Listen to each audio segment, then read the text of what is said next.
What's going on, everybody? Welcome back to the channel. Now it's time to get kind of an update on that rumored cease and desist order that Arcade1up sent to Media1up. This rumor came out, gosh, man, probably about a week and a half ago.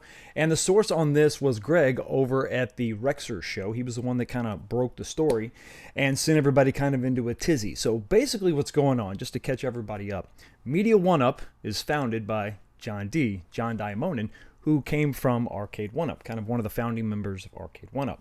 And then he formed his own company and partnered with Iconic Arcade to release their own, not 3/4 scale, but more of an XL, a 1/9 scale, I think is what they're calling it, 90% version of an arcade machine. So basically a Dynamo HS1 style cabinet, and they're going to be skinned in a couple different ways. You're going to have one that's a Street Fighter 2, and you're going to have one that is a Street Fighter Alpha 2.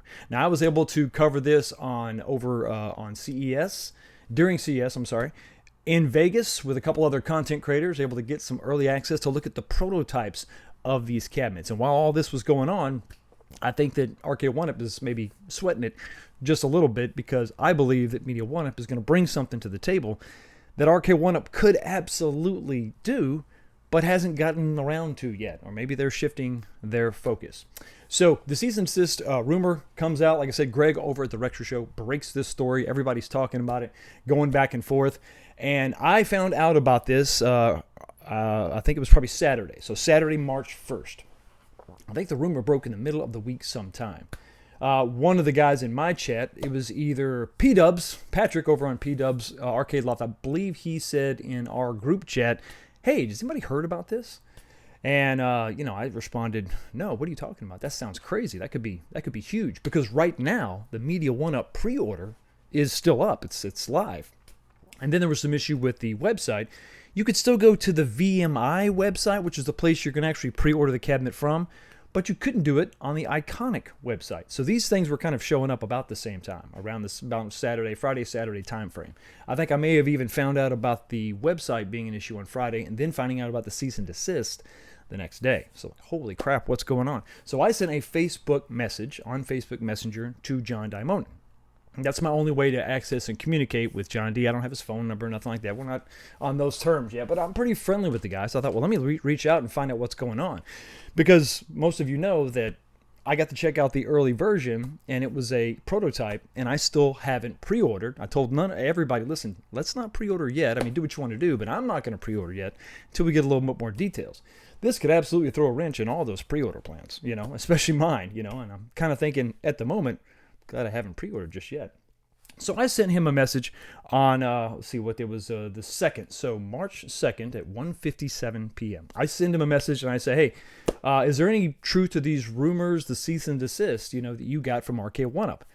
And I said, hey, it's definitely something you need to address, right? Nothing. Crickets. I hear nothing. So I do my show on Sunday night. I believe it was this week, episode 179, I think, or 178. Yeah, I think it was 179. And I say, listen, guys, I did reach out to John D, trying to figure out what's going on. Haven't heard back. I'll let you know back. I'll let you know just as soon as I hear what he tells me.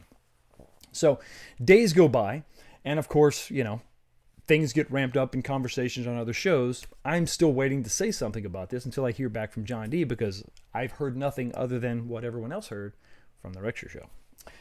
So then Thursday, March 7th, 4:30 in the morning, I get an email, or not an email, but I get a response to my Facebook message. And this is what John D said. I know you're disappointed, and this is a super late response. I know. You've always been fair, and I always appreciate that. Having said that, no comment. So that's the word from John on this. Now, I did follow up with a few more questions, or just statements, and he really couldn't go any further, couldn't go into it anymore. So to me, that does confirm one thing.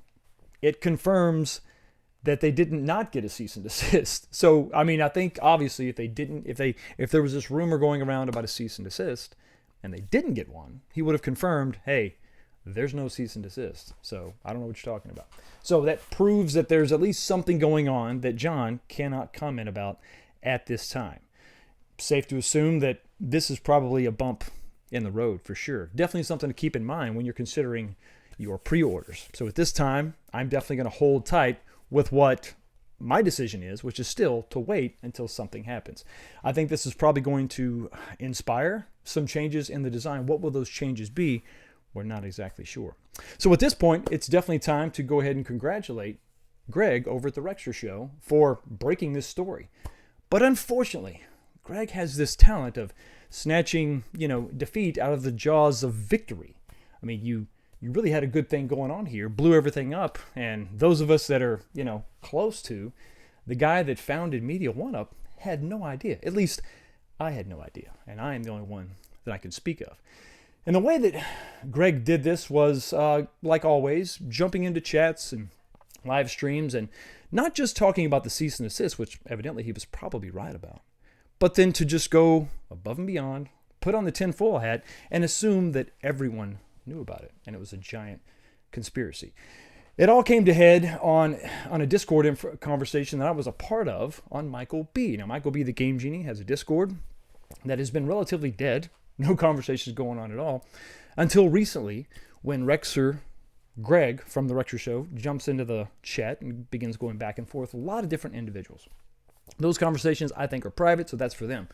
But the one brief conversation that he and I had, the interaction we had, was my conversation to him, or my statement to him, or question to him was, hey, Greg, when you said that people knew about this and just chose not to tell anyone, were you referring to me? After that, Greg left the chat. He said, I'm out of here later, in response to me as a reply to my question, and left.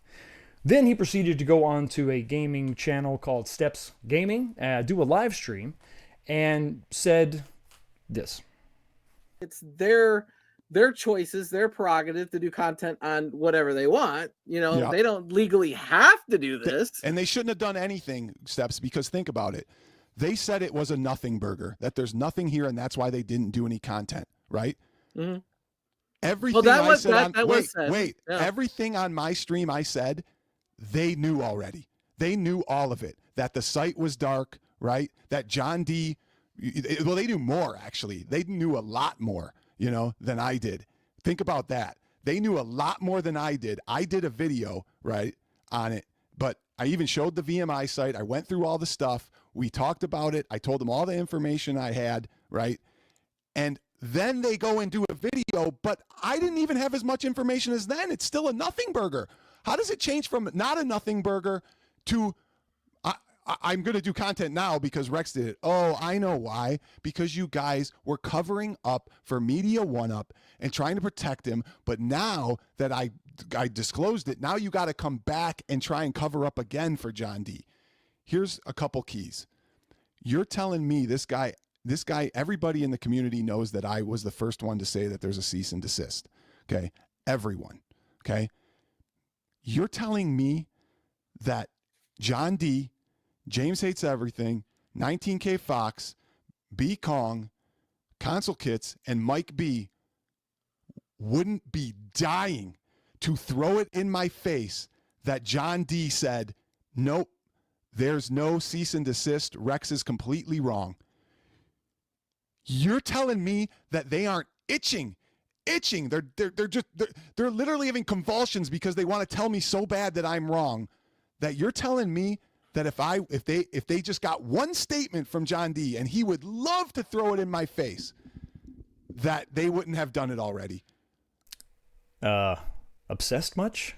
So yeah, there's a lot going on in there, but let's try to unpack some of Greg's obsession with myself and other YouTubers. Let me just go ahead and start by speaking for myself and say that I don't really care about you at all. See, I know who you are. You're Greg from the Rexer Show. You're the troll in all of my comment sections, saying horrible things about me and my motivations and making wild assumptions. That's just who you are. That's what you do. It is what it is. I understand that. That's why you'll never see me in your comment section or on your videos pursuing anything. I know who you are. You're doing your thing. Good luck to you. But I don't care about you at all. I just don't. So sadly, no, I'm not seething, trying to get one over on you or put you in your place or tell you what's, what should be and what shouldn't be, because your opinion means nothing to me. It really doesn't. But lying about people, lying about other content creators, whatever you want to call us, influencers, whatever, that's not right. That's not the way that this should be handled. And you had a good thing going. You had the win. You got the scoop, man. Congratulations. You repeated something that someone else told you. I guess that's an achievement in your mind. But nevertheless, you got the word out there. And it's something that people should really consider when they think about supporting a product like this. It's obviously going to affect the product. It's going to be changed in some way to comply with, not necessarily the cease and desist, but whatever legal ramifications that might have. So I do have some words of advice to Greg over at the Rector Show. Focus less on the people that don't care about you and the people that do care about you. In this case, it's your audience. Because if you don't, just like your hairline and libido, that audience is going to give up on you. Anyway, that's just my 2 cents, everybody. Let me know what you think about this in the comments section below. Y'all have a blessed day, and I will see all of you next time. Bye, Greg.